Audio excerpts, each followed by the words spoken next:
Hello everyone, I'm Anna, which I think you probably actually already know by now, but anyway. Thank you very much everyone for having me here. It's just quite amazing to be in the company of some other incredible speakers and people. I don't have a big business, I don't have a product, I basically just have a story, so that's what I'm going to tell all of you guys today. And I don't do lots of talks, so you'll have to excuse me if I'm not very good with the old slides, which I've never used before, and I look at my notes a bit.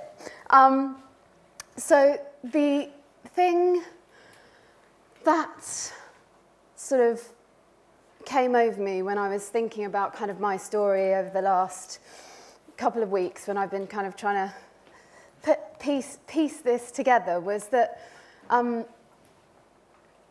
I think the overriding feeling that came up at all the pivotal key points of my life was kind of instinct and intuition.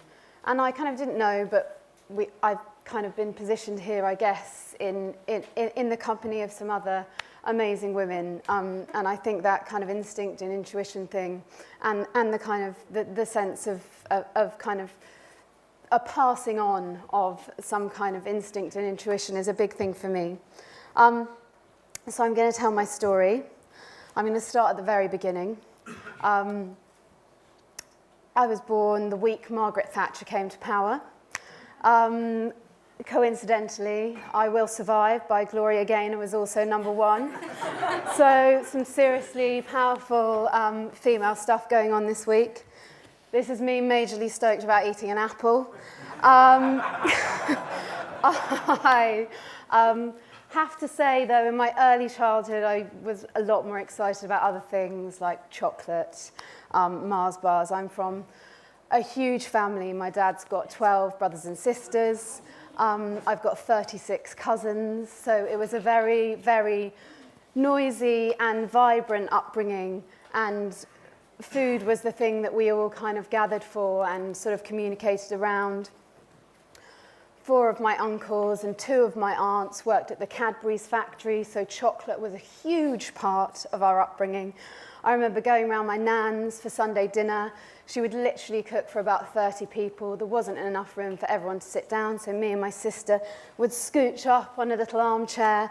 But the most exciting thing about that was the Cadbury's chocolate sideboard that sat in the corner of the room that was filled with all the seconds that my uncles and aunts used to bring back. And I guess it was moments like that that made me realise that it was food, probably sugar at that time, and slightly greed that I was really, really excited about. And when I hear a lot of people talking about food and talking about their kind of learning and heritage, they often talk about how recipes were kind of handed down through generations, and they were sort of at the stove stirring the jam pot next to their mum, and you know, that sounds amazing and actually makes me feel a bit jealous because that wasn't the case for me at all. My mum was a bit of a feminist. She was grew up in the 60s and 70s. She was from a kind of group of women, I guess, who didn't think that cooking dinner every night was her responsibility. I think she thought it was a bit of an infringement on her liberty. So I didn't learn all my cooking from my mum. I didn't learn it from my grandma because she was too busy cooking dinner for about 75 other people. I learned it kind of myself, I guess. My mum and dad were incredible. They were nurturing. They bought me books. They bought me ingredients. They allowed me to cook the family dinner, which I'm sure was deeply rank at times. But I got the hang of it in the end. And I guess those experiences were where I really, really got into food. And when I say I got into food, I really got into it. I mean, my sister would be playing out in the garden, and this was the 80s, and I would be indoors making things like lemon mousse. I mean, what 9-year-old makes a lemon mousse? I used to frost grapes and small mint leaves to like garnish the top and then take them out to a bunch of 7-year-olds who were just like, yeah, cheers.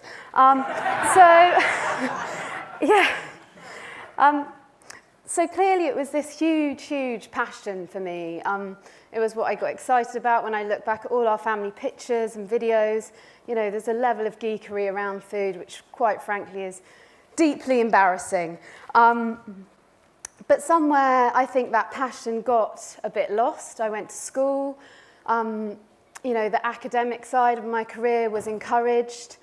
I think I kind of, for some reason, didn't think that food and sort of, you know, the more creative side of myself was the bit I needed to follow. I kind of went down the academic route. I remember going to do my A-levels, and I think I must have had a bit of an inkling that there was this creative side that I wasn't letting out. So I went to have a chat with one of my kind of advisors, and I said, look, I just want to do something a bit more creative. And he was like, got it, we've got a new subject. And I was like, okay, great, what is it? He was like, economics. I was like, okay, so that's what I did. I did economics, which I'm sure at times can be creative. It's not known for its kind of creativity. I did economics, I did an economics degree, and I followed that kind of path, went into sort of finance and wore a power suit, which was sort of terrifying. And I guess was just in this job, but I have a really, really useful trait. And that useful trait is extreme laziness.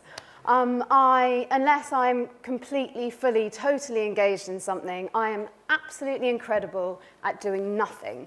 So I was basically just drifting in this job and filling my days. It was, I mean, before Facebook, quite what I was doing, sitting at a computer for 8 hours a day. I have no idea.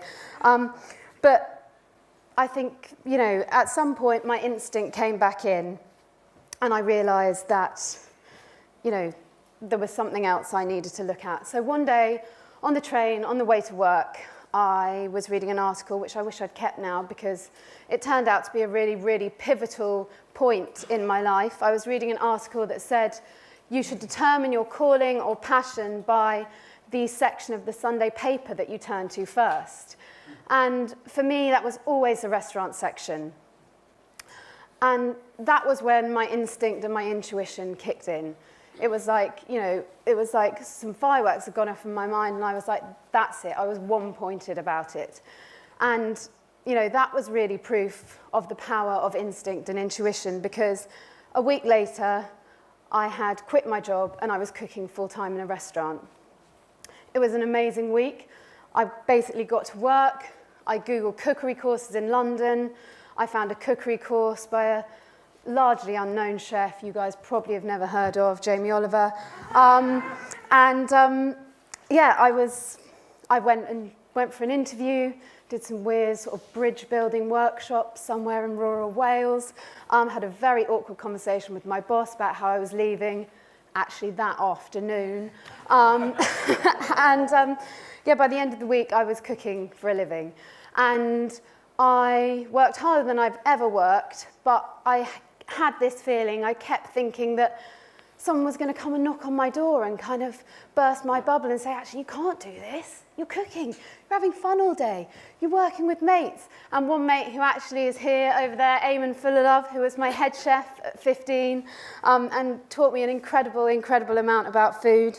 And 15 was a privilege. It was like cooking on fast forward. I was taught by some amazing, amazing people.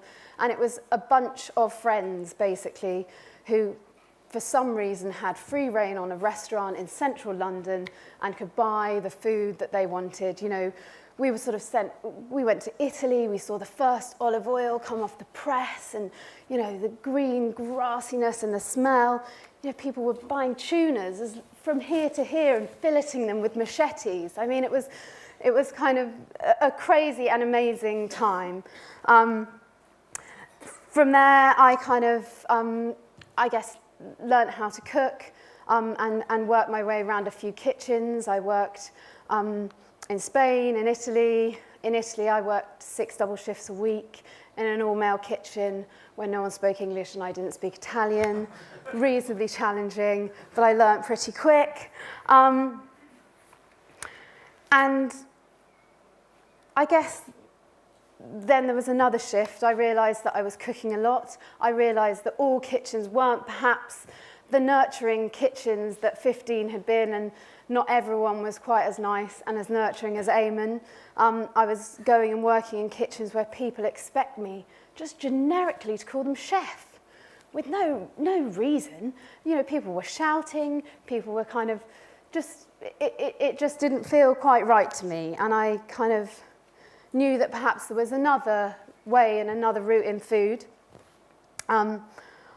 I saw Jamie's business really growing, and I kind of jumped sideways, I guess. I started working for him on his personal sort of creative team, helping him write his books, helping him with his campaigns, and doing something called food styling, which, yes, is the most pretentious job title of all time. If you don't know what it is, it's basically, you know, those chocolate fondants. Here we go. Chocolate fondants that you see on adverts with all the chocolate oozing out. That's me.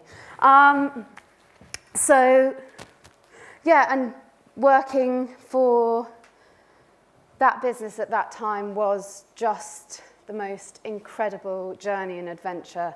I'm sure all of you know, the trajectory of that business has kind of gone completely through the roof. I was privileged enough to do things like cook for the G20 leaders at Downing Street, shake hands with Barack Obama, now obviously a really close personal friend. Found myself cooking for rock stars, doing all of these things. And again, I was kind of pinching myself, just thinking, God, someone's going to catch me out pretty soon. But the most interesting side of that job for me was actually working on the campaigns that Jamie's did, the school dinners campaigns, the campaigns in America where we went to the fattest town in America and tried to make it thin. I had to actually do an American accent so they didn't know that I was one of the British crew, because at the beginning there was so much animosity. I spent 4 months living in Rotherham, which in itself was an adventure. And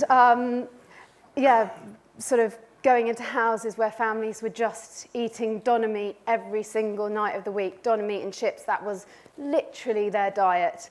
And I was walking in, you know, with my sort of weird southern voice and a bunch of asparagus and trying to persuade them that that was a better thing to eat. So that taught me a lot about persuasion. It taught me a lot about people, but it also taught me a lot about the situation and the food culture we have in this country. And I think quite a lot of the time we can be in a bit of a bubble. You know, I live in Hackney. You know, I am the biggest cliche. I shop in farmers markets.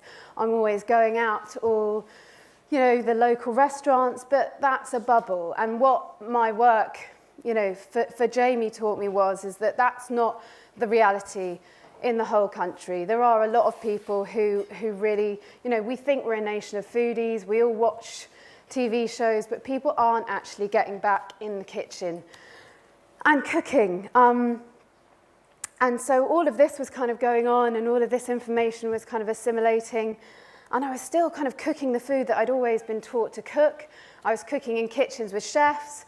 You know, there was a lot of kind of, you know, a lot of the cooking was based around flavour. It was kind of based around kind of like, you know, sating kind of sugar, sweet, butter, all of those things. And there was something that didn't really click with me.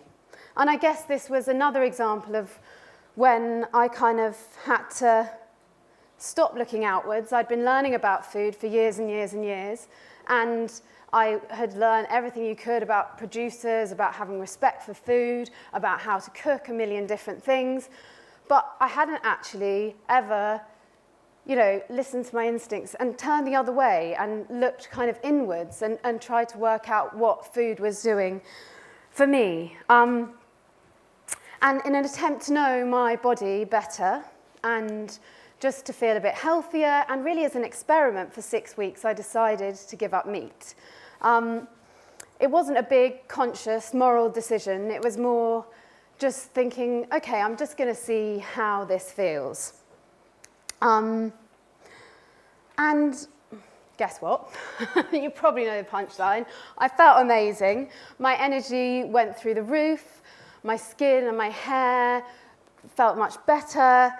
My weight came into balance really quite quickly. And those were just kind of incidental things. But two big things happened which changed the way I look at food and the way I will look at food for the rest of my life. The penny dropped, I guess, and I worked something out that what and how I eat defines how my body and mind feels. And how my body and mind feels defines my outlook and my attitude to the world. And I'd spent 30 years, or nearly 30 years, kind of walking around really not taking this on, ever, let alone day to day or meal to meal. It felt like I kind of hadn't read the manual to my body. And it was the first time I actually started understanding, what my body needed and what instincts there were and what I could listen to. And the second thing that happened, during this kind of 6-week experiment was that I fell kind of deeper and deeper in love with food. I was making new and interesting food. I was not kind of basing my plates around a piece of fish or a piece of meat. I was cooking based on feelings and moods and seasons, and I was completely enthralled and excited about food in a completely different way. I was sating my brain, my body, my emotions, but I was layering flavor. I was thinking about, sweet, salty, spicy, all of those things, and putting so much more thought into each plate of food that I made. And I guess I just worked it out that with every bite of food I was eating and that we eat, I was voting for how I wanted to look. I was voting for how I wanted to feel, and I was voting for how I wanted the world around me to be.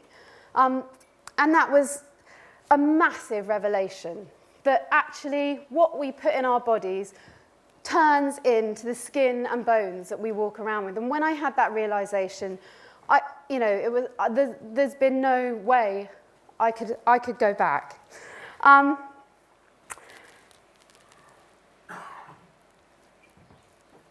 So I guess, for me, there was a bit of a challenge there because I found this whole new way of eating that was so important to me, but I kind of hated the word vegetarian.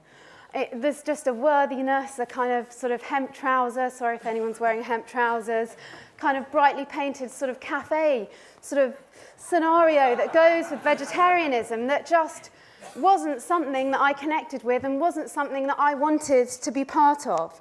And more than that, I just thought it was a word. The way we eat is so much more than that. I really believe that there's a lot to be said for nutrition. There's a lot to be said for the ingredients that go into your food, but there's more to be said for the joy of food. There's more to be said for the deliciousness of food. There's so much around how we eat and, the way in which we cook and the environment in which we eat. I really, really, truly believe that a pizza and a few beers around a table with some dear, dear friends can be just as nourishing, if not more nourishing, than a green smoothie you quickly smash back as you run out the door in the morning. And I think it's trying to have that balance and focus, on food and that reality about it that's really important. So I guess I'd had this kind of epiphany and this really powerful kind of change in the way I looked at food, and I wanted to share it with people. And so I used the experience that I had from writing books with other chefs for Innocent, thanks to this man Dan over here, who I wrote a book in collaboration with a few years ago, and I decided to put it all down into a book. And this is the book I wrote. If any of you have ever written a book, I thought it was just going to be this glorious experience where I was going to be like Julia Child. John, my boyfriend, was just going to come in. He was going to be like, this is the most delicious food I've ever eaten. And it was glorious and it was beautiful, but it was also bloody scary and really exposing. Yeah, and I wanted to write a recipe book, but I also wanted it hopefully to be a bit more than a recipe book and to be a bit more generous than that. I quite often think about food. When I think about cooking and I think about how my brain works, I quite often think about my brother. He's a brilliant musician, and when he listens to a song and when I listen to a song, we hear two completely different things. I hear the melody. If I really, really listen hard, I might hear a drum beat. And I mean, if I really go for it, I might be able to make out the bass line. Whereas Owen will, he'll listen to a song and he'll hear the guitar, he'll hear the distortion, he'll hear the pedal it's going through, he might hear the amp, he'll know exactly what they've done in production. And I guess that's what I kind of wanted to communicate a bit in the books that I've written, the kind of weird stuff that goes on in my mind when I try and come up with a dish. But more than that, I wanted to make them celebratory, joyful, and I didn't want them to feel worthy and vegetarian. I'm very proud to say that my book was published, just under a year ago, and it's actually already in its 6th print run, which to me is mind-blowing because I hope my mum and dad, thank you, and I banked on my mum and dad and a couple of my other mates buying it, but it seems to have struck a chord, which is really, really amazing because this is my next book, which comes out next year, flick through that quickly. But what I felt really strongly about this book was that people wanted to eat healthy food. They wanted to have more vegetables at the centre of their tables, but they didn't want to be preached to about it, and they didn't want sort of, weird, bright colours or anything. I wanted this book to feel, just to feel normal. I didn't want anyone to pick it up and feel like it was vegetarian. So these are some of the dishes in there. This is a pizza. The base is actually made from cauliflower and almonds. Half of you are going to think I'm totally mental, but I've served it to the biggest pizza-loving people ever, and it is deeply delicious. I'm not saying it replaces a normal pizza, but it's a nice alternative. This is a burger that I quite often make for my big carnivorous friends when they come round, and I've never, ever, ever had a complaint.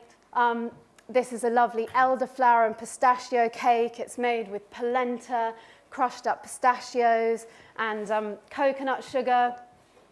These are my Achilles heel. They're what I call my crack brownies. They are made with rye flour, coconut sugar, coconut milk, but they are, I have to say, deeply, deeply delicious and incredibly, they're just exactly how brownies would be. And so this is the kind of food that excites me. This is the kind of food that I love to make. The other thing I wanted to say is that at the moment there seems to be a lot of stuff going on about healthy eating. It's brilliant. And, in the last 4 or 5 years, the conversation has opened up, and there are lots of people talking about it, which I think is fantastic and amazing. But I do think that there's a responsibility that we all have to make sure that, healthy eating is aligned with joyful eating, and that we sort of try and take a path down the middle. And, all of your talk about kind of daughters and things like that, I've kind of had the experience of talking to lots of young girls and young people who kind of get so evangelical about healthy eating that if they have a slice of bread or if they have, a bite of a Mars bar, it kind of goes around in their head for weeks and weeks and weeks. So whilst I think this conversation about healthy eating and you know, having vegetables at the centre of your diet is so important, I think we need to be really, really, really measured with what we're saying. And I believe very deeply that I can't tell any one of you how to eat or what to eat. We're all completely separate people walking around with completely different biochemistry. I know that this way of eating works for me. And, you know, I'm thrilled to say that it seems to be working for a lot of people who are buying and reading the recipes. But I think it's, again, going back to this instinct and intuition, we need to listen. That's one of the things that we have stopped doing and one of the things that we need, I think, to start doing a bit more. So I guess that's it, really. You know, my story has been a bit about trusting my instincts. I think a lot of the powerful stories we've heard over this weekend have been about trusting your instincts and, yeah, whether it's kind of in the kitchen or in what you do, I would kind of encourage you to do that. So thanks very much.